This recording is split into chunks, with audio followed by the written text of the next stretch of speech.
இந்த ஸ்கூல் நான் ஜாயின் பண்ணதுக்கு எனக்கு ரொம்ப பிடிச்ச விஷயமா இருக்கு. என்னோட நேம் வந்து யுவஸ்ரீ, என் பொண்ணு நேம் வந்து லயா. இங்கதான் ப்ரீவியஸ் இயர் வந்து ப்ரீகேஜி படிச்சா, இப்போ வந்து எல்கேஜி போறா.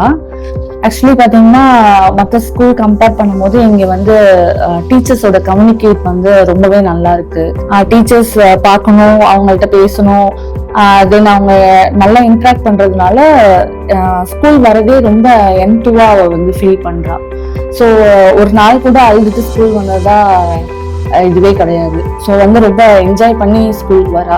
ஸோ இவங்க ஒரு ஸ்டூடெண்ட்டையும் தனித்தனியா அவங்க இன்ட்ராக்ட் பண்றதுனால அவங்க ஸ்டடீஸா இருக்கட்டும், இல்லை ஒரு குட் ஹேபிட்ஸா இருக்கட்டும், எல்லாமே வந்து ரொம்ப நல்லா இருக்கு. இவங்க வந்துட்டு ஸ்கூல்ல இருந்து வந்த உடனே வந்துட்டு ஹோம்ஒர்க் கொடுத்துருக்காங்கன்னு சொல்லிட்டு அவளே எடுத்து வச்சு சும்மா ப்ரீகேஜி தான் அந்த ட்ரேஸ் பண்ண சொல்லுவாங்கல்ல, ஒரே நாள்ல எல்லா புக்கையும் ஃபுல் புக்கையும் உட்காந்து ட்ரேஸ் பண்ணிட்டு இருப்பா.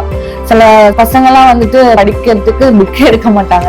இவ வந்தோடனே புக் எடுத்து சும்மா மிஸ் இது சொன்னாங்கம்மா, மேம் இதை சொன்னாங்கம்மா, ட்ரேஸ் பண்ணிட்டு இருக்கா. ஸோ அதுதான் இந்த ஸ்கூல் நான் ஜாயின் பண்ணதுக்கு எனக்கு ரொம்ப பிடிச்ச விஷயமா இருக்கு. தேங்க்யூ.